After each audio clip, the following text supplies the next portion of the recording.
Welcome to the Nexus Unloaded podcast. This is Will Crozier. And I'm Zac Congonis. We are here to bring you the best solutions to your lifting problems. Through our real-world experience, we hope to break things down in a digestible, applicable, and entertaining way.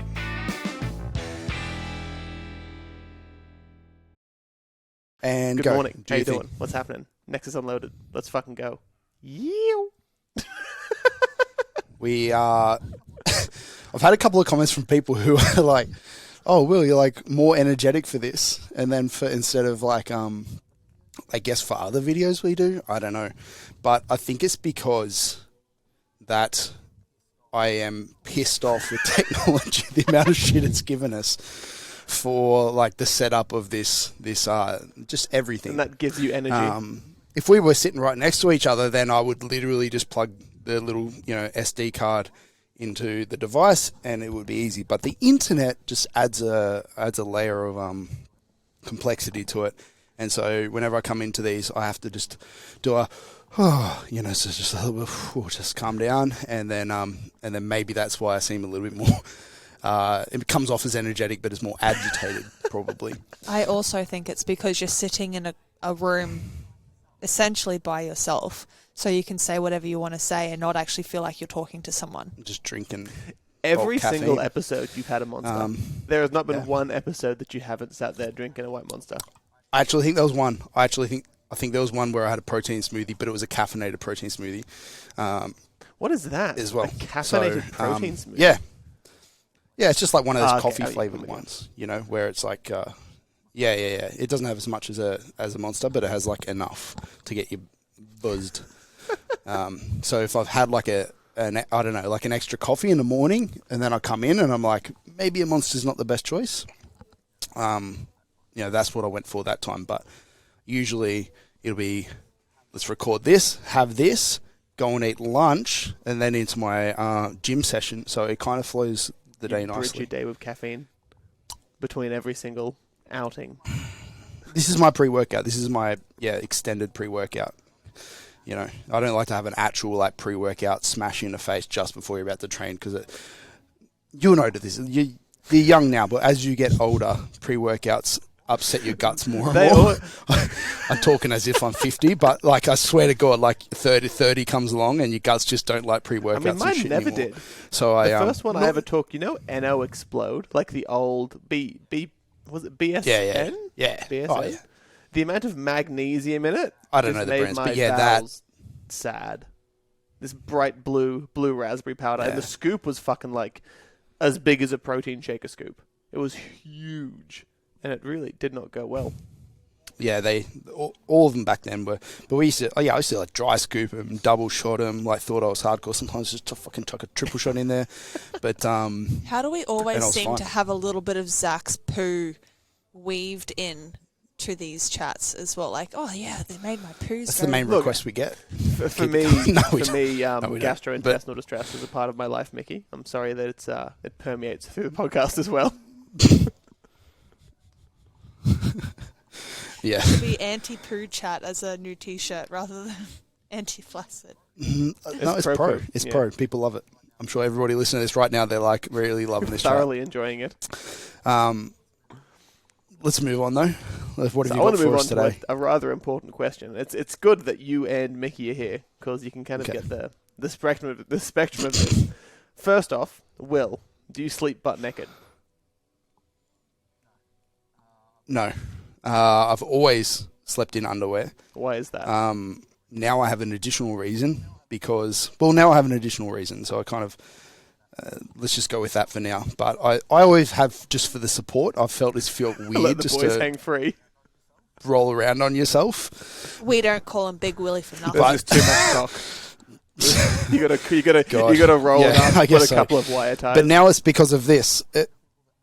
For the people that aren't watching the video version, now I have an insulin pump. So rather than using the pens, where I inject myself with insulin multiple times a day to deal with like the carbs from food and stuff, now I have a little pump which talks to my glucose sensor, and then it says, hey, you're going high, or and so it adjusts my insulin dose and just constantly just does it for me like a normal pancreas would, and I can like bolus dose from it and stuff. But the downside to it is you're constantly attached to it, so it has like a little 4mm needle that's constantly in me, which doesn't sound like it's comfortable, and it isn't, but it's constantly on me. And then it has the little tube, and it leads to this little kind of phone-looking device thing. So that needs somewhere to attach onto, and I just clip it into my undies, and then it doesn't get in the way. But if otherwise, it would just be flopping around all over the joint as I roll around. I mean, that's probably the most in-depth answer. Just getting tangled in my tube. Getting tangled in your tube. You wake up, your penis is just like wrapped in the cord. It's like, Mickey, help! Just choking me. Yeah, exactly. Cutting me off. But yeah, that's probably not the answer you were expecting, but and probably not most people's answer, that's for sure. But that currently is my situation. I'd give that answer a solid 10 out of 10. I mean, it was a substantial answer as well. I mean, for me, the reason why sleeping naked is the best choice is in case of intruders. The number one thing that deters intruders, if you jump out of the room and your dick's hanging out, they're like, what is that? That gives you an opening. It gives you an opening to take command of the situation. It's just alpha them, you reckon? It's more like, why is it so small? Then you hit him. Then it's game over. You just distract him with that. I have a feeling if they've had the balls to break into your house, they're probably... But, I mean, if a person breaks in, they see you, they're like, holy fuck, it's a naked dude, run away, and then start running down the street. Do you run after them? Put chase on. And that's what makes you seem crazy. You don't go and put... If you're willing to go outside with your bait and tackle slip and slopping, they don't want to mess with you. Yeah. I see your point. You see that? Right, I'm also disappointed. You said, I see your point, and then said, someone has the balls. You could have said, I see the tip of your argument, and then had two quite nice puns weaved in there. I just had to point that out. The balls one was good. Okay. All right. I mean, as a segue that has nothing to do with testicles, the mentorship's almost kicking off. Yeah. So if you have the balls to sign up to further your education, I would thoroughly suggest that you do. Yeah, we kick off real soon, and got a good bunch of people this time. Some intake closes today. Oh, very soon. We messaged me instantly upon hearing this. But no, we have a good bunch. We have some brand new trainers to the industry. We have people that have been in there for a decade that manage other trainers, people that are just purely online coaches, don't do any in-person stuff. Some people who are just lifters who are like strongly thinking about getting into the industry. So a lot of different experience. And now with the... Well, Keita's in there. Now with the Slack group Discord that we have, which is there to... It's Slack. Yeah, Discord. No free marketing Don't for like Slack. Take that out. No, we hate you, Slack. Discord all the way. We anti-market. It's probably anti-marketing. Now Slack's like, oh no, our bottom line's been crushed by this 8 people who stopped using it. Yeah, they'll probably contact us for a sponsorship or something after this, for sure. But Discord, we'll be in there and encouraging people to actually talk to each other as opposed to just me and you, because as wise as we are, we don't have all the experience of all those different opinions that I just mentioned. So getting people to talk to each other, I'm actually looking really forward to some other people jumping in, hopefully telling us that we're wrong. I would actually be completely open to that. But on to today's... Oh, no, wait, no. Not on to today's question. We have a bit of a segment to jump into. We are actually reaching out. I guess our chat about Remy and his choices. Unique style of clothing. Oh, I love it. Bring it on. But Remy, he does love his clothes, and so we thought that just to give everybody an update, we just spontaneously give him a phone call and just ask him head to toe what he's wearing, and just get him to give a full breakdown of it. So we're going to let Mickey kind of take the reins of it, so that it's... Yeah, I got a technology. yeah, if I call him or you call him, I don't know how often you call him, but I don't know. It'll be my first phone call to him, so might be a bit weird. He wouldn't even have your number saved, so he'd probably think you're some telemarketer. Whereas for me, he's like, "Oh, Mum's calling," and then he turns I'll the phone answer. over and runs. Yeah, for sure. I'm in trouble. Run away. Maybe that'd make for a good Just segment as well. I do cold call people randomly. Like, not people, like clients. Like, I've called clients randomly. You know you fucked just for something chat? up. Yeah. Are they in trouble or are they... No, it's just for a chat. Just like, hey man, how you going? I just thought I'd check in and see what you're up to. Or like if someone's had a really bad day, like, and I see that, I just call them and I'm like, hey, I just thought we'd just chat and just get things off your mind. Yeah, okay. Cool. Well, hopefully Remy doesn't think he is in a whole lot of trouble. He probably will be. think he will be, but let's see how we go. It's Remy. Yo. Hey, big dude, how you going? Good, dude. I'm literally just moving wood out of... Moving big wood? Yeah, like 5-meter wooden planks out of like upstairs. What's up? Nothing. I just thought I'd give you a call and just chat over how things are feeling after the weekend. What was your total? How'd you go? Oh, well, I sandbagged except for bench. I did 712 and a half. Oh, bro. Not cutting it. Well, I fucking sandbagged it, bro. Come on, man. I did my openers. I didn't take any thirds. I Oh. did my openers and then I left. I'm just hearing excuses, bro. Legit. Bro, I'm thinking the long game. Oh, here we go. How am I going to become number one if I'm not going to think the long game? If I'm not going to play it smart, bro? I'm pretty sure 3 weeks out you were saying you're going to fucking PB and you're just a G. So let's see. Yeah, I am, but a G makes intelligent decisions for the bigger picture. So right. That is what I decided. And I walked away with the cash. I don't think you call it a long-term plan by failing lifts, though. Yeah. Like and wouldn't not taking wouldn't you just skip those lifts? Was that part of the plan? Yeah. Well, I never fail anything on strength. I've never missed a lift on strength. Ever. All right. You don't have to defend yourself. Yes, you just defend yourself to the people because, just so you know, you're actually on the podcast right now. I'm on the podcast. Yeah, you're famous, man. You're famous. This is Let's fucking go. number one podcaster and number one podcaster, isn't it? Hey guys, we wanted to get you on to just so the people can just be involved in the Remy experience. But more so they can learn more about me after learning about my shorts. That's it. What's actually important is that Zach really wants to know what you're wearing exactly from the top of your head right down to the bottom of your feet. Exactly. Like no details missed. He doesn't want like, oh yeah, shoes, bro. Like we want to know like, is it suede? Is it like what's the texture? Like what's the texture? I've got a baggy cotton t-shirt on. What Descriptive. brand? What are you wearing? erotic. White with a coffee stain on it this morning. Love that. That's nice. That's sexual. I've got a brown pair of Hoochie Daddy shorts on. Oh, yeah. Mid-thigh length. Nice. What pattern on them? Straight brown, like copper brown. That's not Hoochie Daddy. Are you meant to have a cool pattern and shit? No, not today. I'm keeping it. I'm out of the loop. You're a fashion. Too much of a fashionista. Such an icon. I've got some more coming in though. I'll send you some photos. Yeah.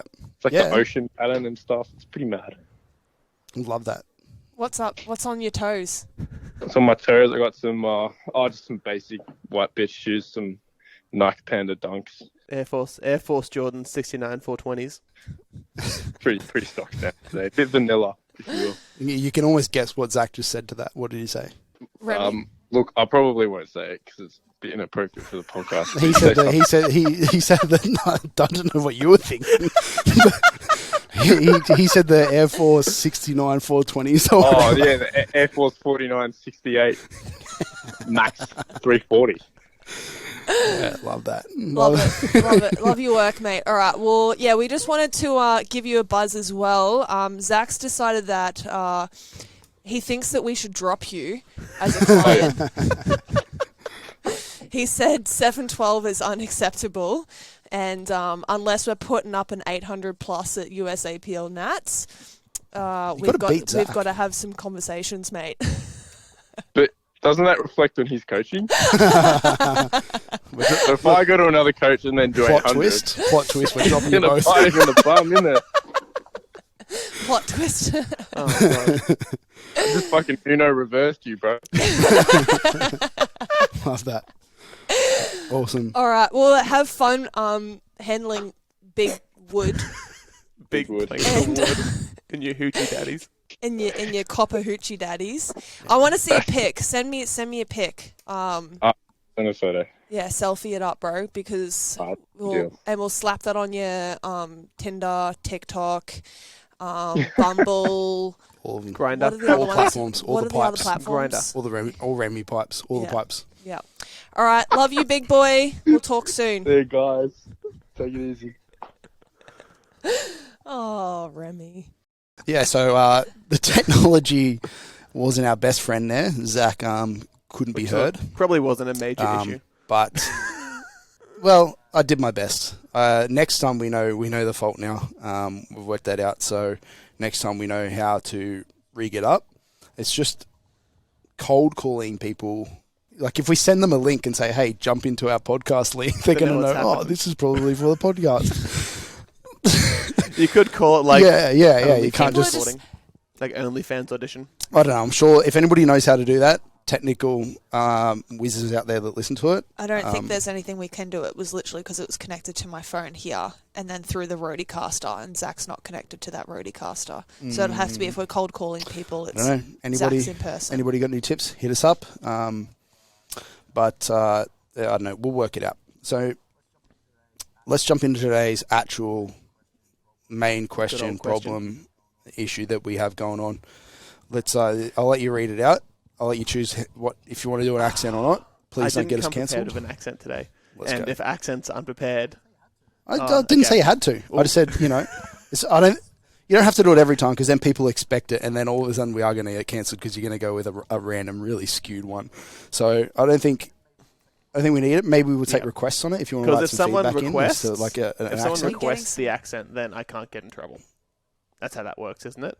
Exactly. Then you can give it your best shot. Scot-free. I think so. I think that's the law. We'll go with True Blue Zac accent today for the question, and then we'll take submissions for next week. Okay. But I think this was actually quite a good one. Coming off the back of the novice comp that I was at good old Strength Haven. Shout out to Marty, who runs the best novice comps in Melbourne. Watching a lot of the lifters beginning to warm up is always funny. A couple of people having issues with choosing their warm-up jumps, and that's really where this question came from. One of the people at that comp asked me specifically, how many warm-up jumps do I need to take from the bar to my working set? It's actually quite a good question. A few funny instances arising, and I'm sure you've had these people, Will, when they first started, they'll go from straight the barbell to their working weight. And I've had that happen a couple of times. Has anyone ever done that to you? Not in a long time. I think if somebody was maybe brand new to the, to lifting, and their numbers weren't insanely high, Just jump straight on up there. I could see that happening. But yeah, I mean, if somebody's squatting 300, very rare. I see somebody just chuck 300 on the bar and go like, yeah, I think this is a good idea. I'm going to call... usually, you obviously have your head around lifting by that point. On that because when you were down for the Pro Raw that got cancelled, I remember we did those deadlifts and you went from the barbell to 220 to 300 as your warm-up jumps. 220's fine. 220's, that's a normal jump. And then you told me to do it and not to be a pussy. Yes, that does sound like me. But I would have done it purely because I knew you couldn't do it. So it's just but I did it. On you a bit. I pulled the 300 and then almost hurt my back. Bit of a boss move. So, serves you right. Yeah. I think that was because Tim was there, yeah. Shout out Tim, just got married on the weekend. Yeah. But yeah, no, I think it was also post squatting in, wasn't it? It was after squatting, so you're already warm. Yeah, I see that's different. I'm already warm. I'm already squatted. Like I'm going to talk people through before we actually give proper advice, I guess, but like talk people through my comp day, because comp day is different to the gym. If I'm in the gym, I do a lot of like I'll do a couple little breathing drills. I'll do a little bit of like just general warm-up stuff, maybe a couple of stretches on the ground, some goblet squats or something if I'm squatting, and then I'll jump under an empty bar and I'll go through some tempo work, some pauses, kind of like just work on it, see if it feels good or not. Kind of, if it doesn't feel good, go and do those things again, come back to it, and just kind of repeat that process, because I've got all the time in the world. Whereas at a comp, like, I don't have access to like heaps of different machines and different bands or like walls for some drills or foam rollers or whatever I'm using for all these different warm-ups. And also you just have a lot of limited space and there's a lot of people around. Plus you're pretty nervous, you're pretty stressed out. So like trying to calm down is pretty difficult. So, I don't know. It's just as much as I tell people, like, try and warm up the same on the day, stick to what you always do, all that different stuff, all that good advice. Sometimes on the day, it's a little bit. There's way more variables to contend and you just with. There's way more things that you have to take into account. Just kind of doing what you can. Yeah, you're like, this is what I should do, and like I'm going to try and do that, but like often half the time it's like you end up doing like half that stuff or something. Yeah, but. Yeah, on the day I'll warm up. Usually, I'll get to the comps really early and try my best to really warm up the most for squats easily. I just get in, move around, get used to my environment. I usually try and get there before everybody else, so it's more of a mental thing of like, I've got my space, my bag's where I want it to be, all that crap, and just get used to it, and then do as much warming up as I can for squats. Do all those things that I just mentioned thoroughly, and then take pretty good warm-ups and squats, and then after that, like the rest of the day, I'm like bench. Bench. I'm just gonna like do some like these ones, do some shoulder circles, kind of just shake my arms around. That's kind of good enough for bench, and then for deadlifts, like you're kind of stuffed by that point, and you definitely don't need warm-up. So usually it's more like you just go straight to 300. Usually my back is a little bit locked up from that point from some heavy ass low bar squats and some big so arched the deadlift loosen it up. So yeah, the deadlift is like it's kind of like more like just general stretching and all like little other drills to try and give that a little bit of leeway. Although like it's a losing battle. Like you're never going to it's never going to feel fresh. And then, I come into deadlifts and I usually do go pretty hard on the warm-ups. Like I'll just do absolute minimum, just 50 kilo jumps, 70, 120, 170, 220, 270, 320, whatever, opener. But at the most. But yeah, sometimes depending on how many bars are around and if I jump in with other people, I'll just skip weights. Because at that point, I'm like, I'm warm, I'm good. Especially if it's feeling good. Especially if those warm-ups are feeling speedy. I'm just like, it's also awesome. a way to assert dominance. When someone's leading in with a subtotal after bench that's 40 kilos ahead, you start taking 200 kilo warm-up jumps. Got to show him who's daddy. Yeah, usually you are. If I went over to my closest competitor's bar and just started repping his bar, maybe, but usually, like when me and Bass competed against each other, he would warm up on like the opposite side of the room to me. Not by choice. It was just I don't know. We just did it was that. Like I guess. A cute thing that you guys did. It's like you do your thing, I'll do mine. Let the best man win. So yeah, but I don't know. How do you warm up? Do you have a different mindset? Not to really. That? On comp day, I'm usually way more erratic. As you know, on comp day, I am essentially vibrating the entire time, so it's not good. So generally, I'll just whether you're competing or not, I just kind of bouncing around. So by that time, I usually skip the majority of the things that I normally do and just start yeeting a bar around. Because at that point, generally my warm-ups in the gym aren't super comprehensive anyway. I have the power of youth, and youth enables me to feel pretty decent most of the time. That's terrible advice for everybody listening. They're just like, oh no, I'll just use that excuse. For the caveat, if that. things are feeling bad, the list does increase, and that's something that we'll talk about as we keep going through. But it definitely depends on how my body's feeling. Point. For the most part, I'll do a couple of drills that I enjoy and just spend quite a lot of time doing the thing. As everyone knows, I'm not the prettiest lifter, so the more lifts I can get in to kind of make sure everything's moving half decently, it gives me a bit more confidence to keep pushing up. So I'll generally spend a bit more time on the lighter weights as opposed to any floor drills or anything like that. Definitely not jumping straight to 300. Yeah. I find if I take jumps that are too big, oh god, the opener just moves like hot ass. it does not go well for me. I like when I said before that I take like the just 50 kilo jumps up, that got, that's been developed over time. Like I just didn't do that from the second I started powerlifting. Like as I got stronger, I got more confident to make those jumps. It took me a really, really long time to do the 270 to That's 320 huge. jump because for some reason my mind was always like, you have to do 300. Like if you don't do 300 between, like it's just a number. You have to do that. It's your rite of passage to go to 320 or 3 or whatever. So I had a long time like mentally getting past that, but now I also now it's think, fine. though, it's the lift that you're most confident with. Yeah, it's my lift. Versus your benching, you'll fluff around and take a lot lighter, smaller increments Yeah, with benching. yeah. See, yeah, here's the problem with my bench. Yeah, especially the bench is, if, like you the said, bench you is my shoulder. worst lift, and I'll take the least warm-up jumps just because I want to get it done. I'll normally go 100, 120, open at 140. It's like beautiful. We're there. So, well, I think that's a really good opportunity to jump into some actual, like real advice. Like, don't just do what we do because I mean, we have been lifting for a long time, and we know kind of when things are feeling bad, when things are feeling good. But I guess for more people who, bit fresher, I guess if we're going to start somewhere, like why is warming up important? Because you kind of see the arguments online. You have one camp that's saying, cool, just jump in, start eating, start skeeting, and the other camp that has you doing 48 sets of banded everythings. There kind of has to be a happy middle ground between the two, and I think you have to activate every muscle. How many muscles have we got? Put you on the spot. How many muscles do we have, Will? All of them. I don't know. I didn't go to. You went to uni. I dropped out of uni. There's a difference there. Look, we'll say there's at least 50. About 600. At least 50. It's not wrong. So, it's true. 600 is higher than 50, so it's correct. Going good. So that's all start. Well, why is it important to warm up? Why are we doing it? What's it accomplishing?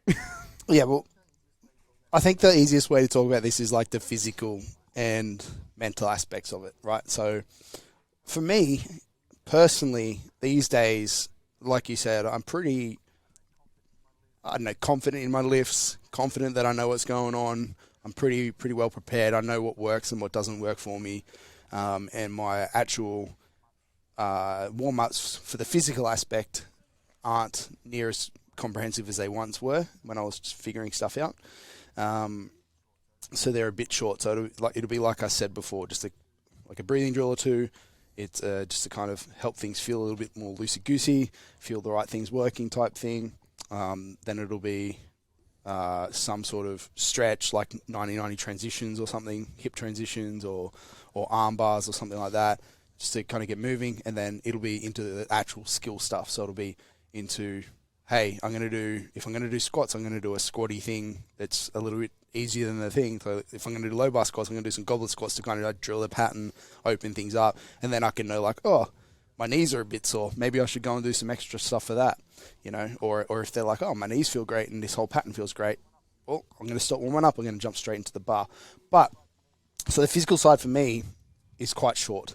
The mental side for me, and I think what do we gain from preparing from activity in this question, it is the mental side. Like I work all day on my computer, and then often like I'll be staring at spreadsheets all day or doing something that's not the most like super enjoyable activity, and then I'll go directly from that straight to the gym, maybe a meal in between or whatever, and let's just start training. And it's not a good mindset. So for me, like I need something between, whether it's a walk, whether it's some low level drills, whether it's just like stretching, anything like that, to really just get me to kind of just go like forget about work, like just transition my mind from like work mode, thinking about what's this person doing, what's that person doing. I got to message this person about their comp weight for this weekend, message this person about how's their back doing, and just kind of forget all that for a second and transition to like gym mode and go like, okay, like how do you squat again? And then, like start to take my mind into performance mode. So I think that's a really powerful tool, and maybe maybe people, like, if you work in a different job or whatever, or with different mindsets, that's not a thing. But I think that's a really big thing that people don't talk about when it comes to warming up, because we like to focus on the physical. It's just that the mental side of things, I think, is really, really important to bring yourself to the arousal level that you want, that benefits you the most for performance in the gym. And that might mean you need to come up.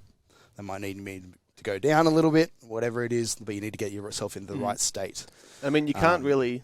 I'll let you talk through the physical stuff. In terms of linking the psychological and the physical stuff, we can't really go past that without talking about what's happening hormonally as well. Like Will kind of just described, if you're going from sitting around, working, doing not low-tier activities, but not very stimulating activities, there's different hormonal environments between that and between you know, smearing your forehead blood on the squat bar before you squat 500 kilos in a denim suit.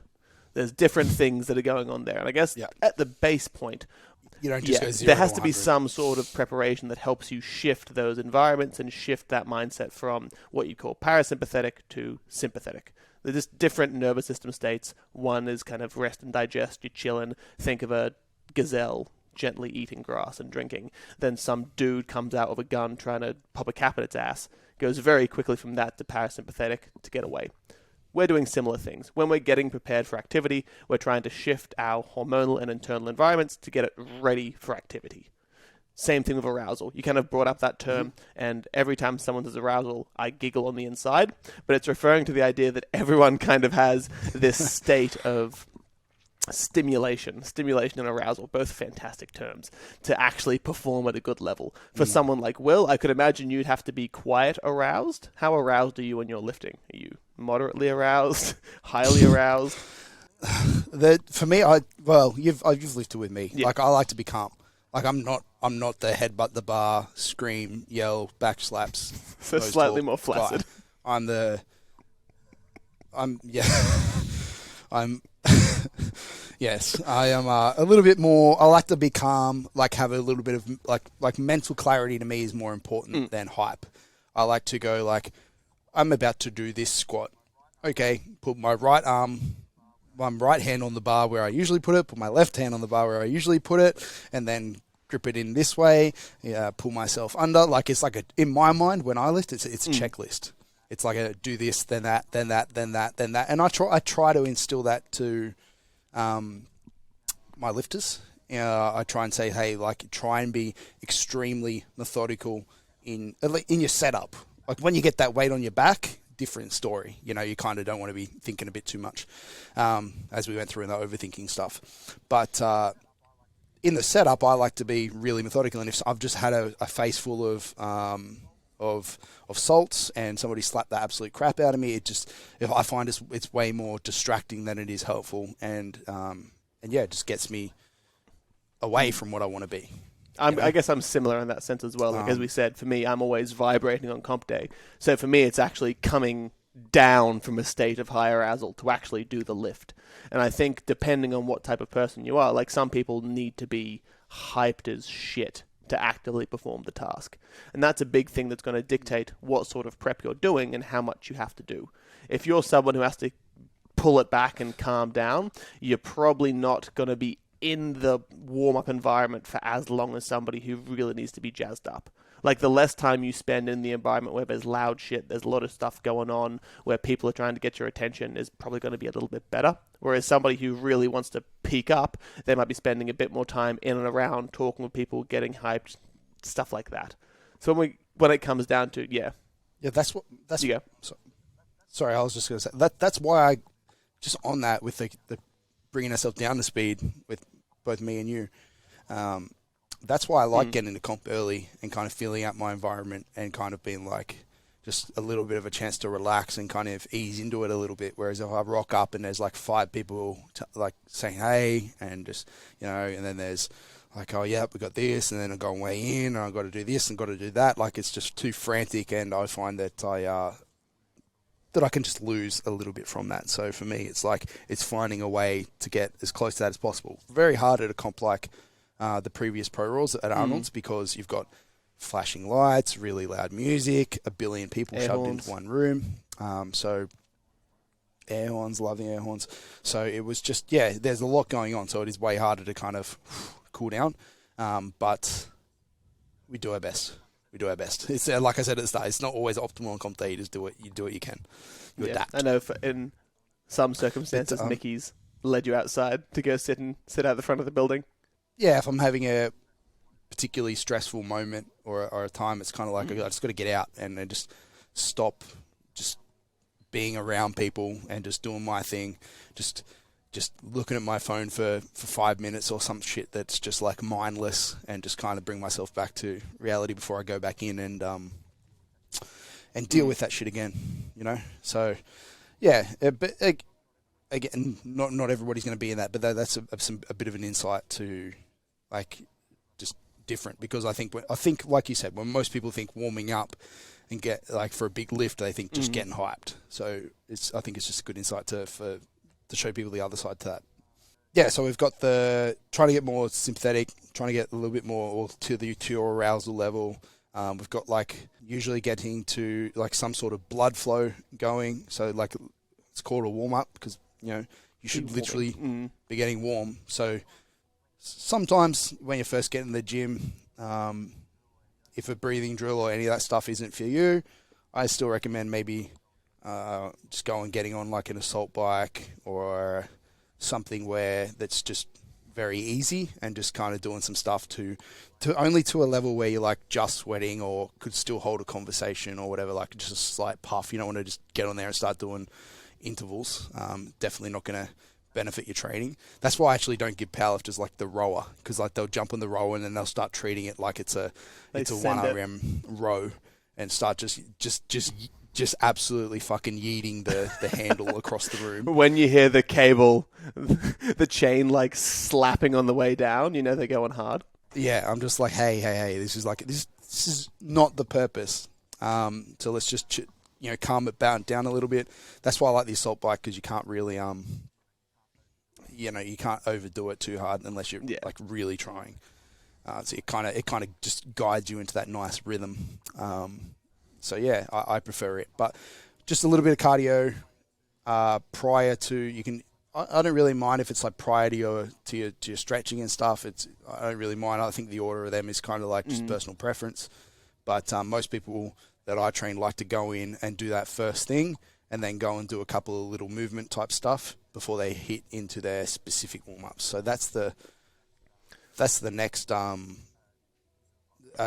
piece of the puzzle that we're going into, is just the specific. On a slight drills. Tangent of that as well, doing something like a bit of assault bike, a bit of a rower, if you know you're not going to just go in there and yeet yourself, can be quite a good way of just starting your session, purely from the perspective of how many times have you walked in and had like a 40-minute chat by accident? Just because you've put your bag down, you've sweeped a spot on the floor, you've laid down, you've started stretching or rolling around. People see that as the international cue to start a conversation. And for someone like myself, it's very hard to not engage. So doing something a little bit more substantial right in the beginning can kind of help just shift you and get you into the mindset of, okay, we're training now. You probably get through the rest of the warm-ups a little bit quicker. You probably kick that feeling of general sluggishness, because you don't always need 400 milligrams of caffeine to kick in to stop feeling sluggish. Moving a bit does that really, really good as well. Yeah, for sure. With this specific movement thing, I think circling back to the your mention of warming every individual muscle up, activating everything using a million bands, is probably a good place to start with this, because if you're going to warm up for a squat, like just off the top of your head, like if you think to yourself, like what muscles are involved in a squat?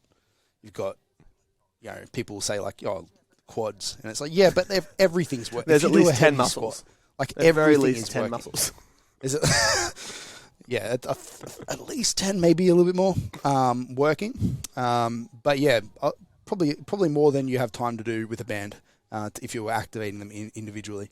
But people think like they're like, I need to activate my glute med, right?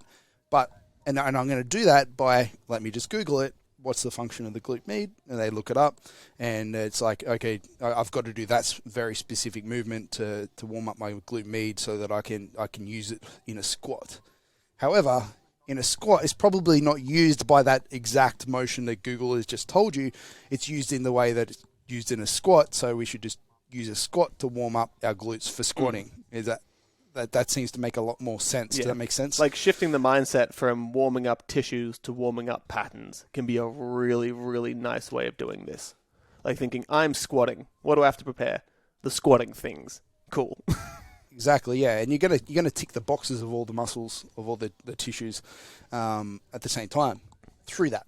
So save yourself a bunch of time. You don't need to activate everything unless you've got a rehab plan or something from... Unless there's a specific problem that you specifically need to, because unless there's a specific problem, you probably can get away with just doing the actual movement. So, like I said before, in my warm-ups, I won't jump straight under the bar for a squat, but I'll jump into a goblet squat or a goblet split squat even, or even like a leg press or something like that, and just go through the motion of it. Usually the goblet squat is my option, and it's just because it's just an easier squat. By having the weight in front of me, it allows me to get my brace a little bit easier, to feel the brace a little bit easier than putting a bar on my back. It allows me to just kind of sit really low. I usually get some heels on so I can get that little bit more, and I can just start to feel, is this squat pattern feeling really good? Are my knees feeling good? Are my ankles feeling good? Are my hips feeling good? Is my back feeling good? Is everything feeling good? And if it is, I can start, then I'll jump into the bar. So I'm just kind of like priming the movement with a slightly easier but very, very similar movement. Yeah. And that's the best way to go about it. Another good way to phrase that is saying, cool, you're going to use a slightly easier version of that movement to just take stock of what feels good. For me, I'll generally take stock on the movement itself. I'll get under a bar, just do 10, 15 reps. And I know if something feels a bit iffy with the bar, okay, maybe it's time to do a little bit more stuff, do a couple of drills, do the bits and pieces that might help bring it back, then retest with the bar and go forward. You can do that with just the bar, with any variation that you want, depending on preference. But it's just like saying, cool, you're going to tick the boxes and say, does this hurt? No. Does this feel shitty? No. Does everything feel good? Yes. If so, move on. If no, do something else. You don't necessarily have to start on the floor and then work your way up every single time. And I think that's a little bit of a mark of more advanced athletes, or athletes who are a bit more autonomous and can make some of those choices, can be super useful. Just because if you don't have to roll around on the floor, don't. It's dirty down there. And then there's... Tell me yours is. But Remy hasn't been doing his job at Pro Raw. But we have another part of this, because like we talked about, like what muscles are involved in a squat. The first thing, if I say to you what muscles are involved in a squat, you don't think shoulders. But getting under a low bar squat and getting into position for somebody like me is kind of difficult. So like often it's muscles that I'm not aren't specifically like squat muscles that I'm thinking of. So like if I do what you said and take stock of the movement by jumping under an empty barbell, and I'm like, holy crap, shoulders feel awful. My shoulders are at absolute end range, and I'm just crushing all my joints to get there. Then I can go like, oh crap, that's something I should probably address. I'm going to go do some like whatever it is, pec stretches, thoracic rotation drills, whatever it is, and then come back to it, and voila, my shoulders are a little bit better, and I can take a little bit of stress off the joints a little bit, and get a little bit tighter through my upper back, and have a better squat for it. So it's not always the things that you think, but so I think that process of just kind of learning what good is, and then learning to kind of feel that out, and then basing your warm-ups around how they feel in the day is a super important skill to gain over time. It's not going to happen over time, and that's why it's important when somebody comes on with us as a client. They go like, hey, I've had this injury and that injury, and I've had these issues in the past with my squat and stuff like that, and we can kind of write a pretty like a warm-up that we feel is going to be pretty useful for you, and then we will change that moving forward. If we give you some low-level thoracic rotation drills to start with, and then later on we find that you just don't need them, cool, we don't need them, take them out. It doesn't have to, you don't have to do everything all the time. They need to be modified to your needs, and it will change. Because I guess you'd have two large reasons why something might feel shitty. You either have an actual range limitation that needs to be addressed via other means, and the other version's just, hey, you need a bit more blood in the tissue, provide a bit more pliability, and just get good at moving for that day or for that instance. And I guess if you're saying, okay, why do your shoulders hurt when you squat? It's because low bar squats destroy your shoulders, and you've got, your smushed up AC joint. Like there's a structural thing there that creates limitations and creates pain. It's not just saying your shoulders aren't warm. Yeah, and this is where this conversation can get pretty complex and difficult to address, is because, like, say somebody has tight hips and they're sitting all day. They're sitting all day, every day on their computer like me, and they have tight hip flexors, and they think, I've got to do something about this. Like, I mean, yeah, you could get in the gym, and I could give you a couple little drills to help improve hip extension and relearn hip extension to some degree in a low-level floor drill or something, and that'll probably work. But you know what will also help is just like getting more steps in throughout your day and just structuring it so you could actually like get some better movement in through your day. Like it's kind of like a lot of the time, I know we're talking about warm-up specifically before a session, but like how your day looks externally to that, if you're super stressed coming into a session, if you've been sitting all day coming into a session, if you're, I don't know, there's heaps of examples, but like I just wanted to mention that the external stuff can be really important, and you might find that if you get more steps in your day, you don't have to do all these little hip flexor drills and glute activations and stuff like that. So like, that's why these are a little bit individual, and it's hard for us to sit here and go like, this is exactly, and why we're being a little bit generic with this stuff. But if you have a more specific question for a specific drill or a specific problem that you're having, again, podcast feedback form on the website, jump in, use it. But let's talk about what we do once we actually get under the bar. The squat is feeling good. I've done my empty bar or on the squat or the bench or the deadlift, and it's all feeling pretty schmick. My knees are good, my ankles are good. The movement itself is feeling nice and controlled. I'm ticking all the boxes. From there, I guess earlier, like you said, determine the size of your jumps. So just start grabbing 25s. For me, yeah. But for most people, I use the rule of like a 10% jump is probably a good start. As you get more advanced, you'll start to work out what you can handle. Usually you can take slightly bigger jumps earlier on and slightly smaller jumps as you get close and stuff like that. But I think 10% is usually a pretty sound rule for most people. There are lots of little calculators on the internet that are a little bit more complex in that calculation if you want to look. But I don't know, do you have any advice specifically that you give to people when they ask? The 10% rule is generally where I land, purely because you probably, in the onset, prefer someone to do slightly too many jumps and slightly too few. Because there's a point as well that even though it's low threshold activity, it's still practice at the skill. So if you have someone who's brand new to squatting, you probably prefer them do an extra 5 or 6 reps than only take 3 warm-up jumps. And generally, as you said, as someone gets better and better, you can learn, okay, so I don't have to do 60, 70, 80, 90, 100 if I'm a 400-kilo squatter. You can skip numbers. How many... And I know you said earlier with your barbell warm-ups, you do like 15 reps. Depending on the lift. On deadlifts, I just go straight to 120 and just start throwing it around. But generally with squats specifically, I'll just do a couple of extra reps and sets with the bar just because it feels pretty nice. And that's another thing. If it feels pretty nice, then it's probably worth doing. It's funny. Yeah, true. Again, like this changes over time as your confidence and skill goes up as a lifter, and also just as you get generally stronger. But I remember when I first started coaching with Thomas Lilly, at the time, I remember he was... I feel like I should... You're about to throw him straight under a bus. But whatever. No, not him, me. And then I remember I was doing... He had programmed, I don't know, like 5s or some shit at some like fairly decent weight. So let's just say it was like 5x5 at a certain weight. And I remember writing feedback to him one day and going like, man, I am gassed. Like by the time I get to the 5th set, I'm super gassed. But even by the 1st set, I'm gassed. Like, and he's like, oh, like what are you doing for your warm-ups? And I was like, I just do sets of 5 like all the way up because I'm going to do 5 for the main set. So I'll just do sets of 5. So I was kind of...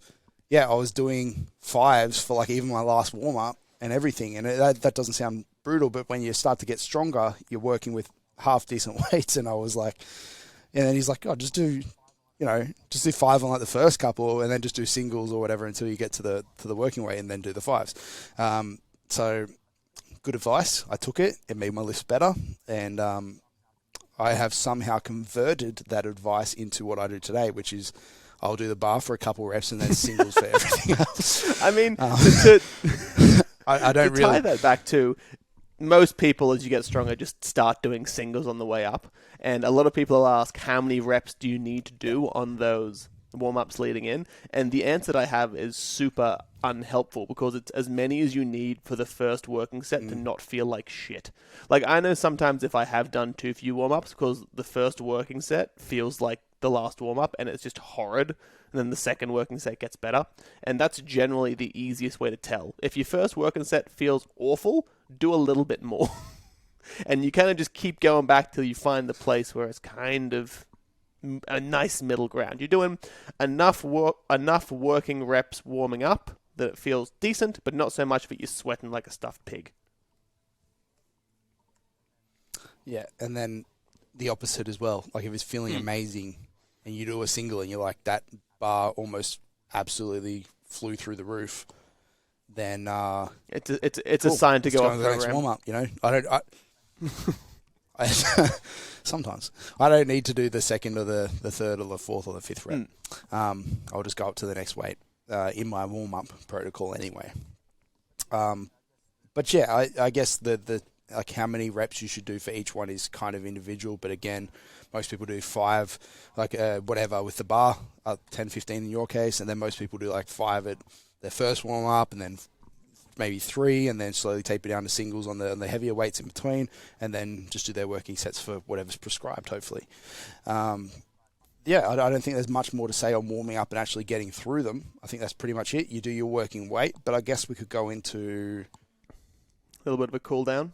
I don't know how good you are at cooldowns, but for me, it's kind of like I just want to You get just out. pack your shit up and get in your car. So I He literally sits there and he goes, Mickey, I'm hungry. Hurry the fuck up. Let's go home. Come on. yeah, Mickey's talking, and then so I Because I've spent 3 hours waiting for this big jigabaloo to finish his training. yeah, then I have to wait another And then hour. and then he's just sitting there. He's like, "Come on, let's go, hurry up!" And I'm like, "Whoa, you've literally just walked up to me after I've sat here for 3 hours." Like, Yeah, it's yeah.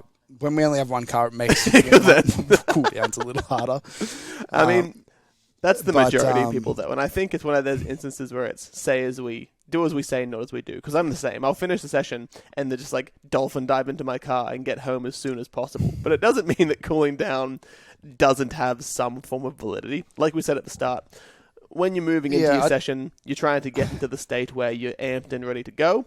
When you finish training, spending a bit of time just relaxing and coming down off that ledge can help speed up recovery. It gives you a bit of time to, just think about the session as well. If you're really upset that your 3RM turned into a 1RM and you pooed yourself, you can decompress from those emotions. Yeah, I just don't see like we could be a full science podcast here and go like, well, like cooldowns are good because of blah blah blah. But again, we're more of a For real the people, by life the people. podcast, and I just don't think I don't know anybody that's like, oh, I've really got to take my cooldowns seriously. Like if you train hard enough, all I want to do is, like Mickey said, I'm hungry, I want to go eat, and I'll just go and do that. You do drills though. If I've just done, say, bench press and my shoulders are a little bit angry because of it, sure, I'll do something, but I don't really class it as like a cool down. I just class it as like another exercise. I'm like, oh, okay, I'll chuck in like some kettlebell arm bars or some arm work, in it that makes my shoulder feel a little bit better, and I guess you could class that as a cool down or whatever. But yeah, I see it as like it's another drill that's helping me improve overall. It's not so much like a cool down mindset. And on that same token, I guess you could use it as an opportunity, which is what I try to tell my clients, which is super ironic when you were coaching me. You know full well that I filled in absolutely 0% of my sheets 100% of the time. And I'll always tell people, like, look, when you finish training, get your protein shake, sit in your car, and just input your data. Just put it in for the day. It can be a really useful tool to help track things. It's a little bit of a cool down, and it makes your coach not want to cry themselves to sleep on check-in day. But again, I just do that during my session, in between sets. I That's fill another it in, way. But anyway. I mean, That's for what I some of us who generally don't do that, Nobody's going to do it after their session. Sometimes it works. I for feel like people. nobody's going to go to their car. Didn't work for me.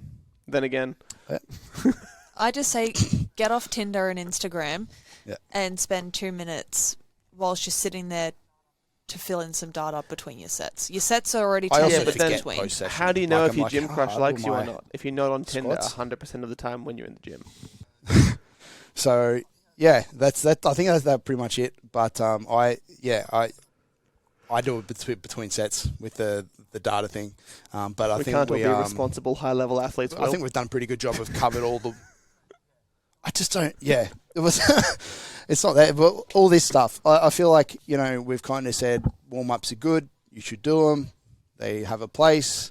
There is a mental and physical aspect to warming up and getting yourself in the right state to train, but it's certainly not an exact science. It's a person-to-person thing. It's how you come into the gym. It's going to be different on different days. It's going to be different on different weeks and during different mesocycles and macrocycles. So, it's evolved over many, many years of my career and changed and morphed and, whatever. So it's not going to be like a, hey, download our warm-up template that's like the perfect warm-up for you, because it is going to be something that evolves and It's $99.99. is best done with coaching and with feedback and changing it over time. So I think that's the biggest point to take away from this. And again, if anybody has any questions, they can jump on the website, NexusPerformance.Com.Au. Go at the top of the podcast, scroll down a little bit, and you'll see a feedback form, and give us any additional questions or just some nice feedback. Again, The we don't faster take way to criticism. access it is literally called NexusPerformance.com.au/podcast. Okay, but yes, we don't take criticism on it. Only we positives. Definitely take. If you have compliments. criticism, keep it yourself. Yeah. Tell Mickey. Or tell Mickey. Mickey will deal with it. All right, cool. There we go. Red hot. End it. Catch you guys. Thank you for listening to Nexus Unloaded. Be sure to jump on our website to find details on everything mentioned on today's podcast, plus information on our coaching, mentoring, and gym services. Make sure to follow us on Instagram at NexusPerformance.Aus for any updates on what we are currently doing. See you all in the next episode.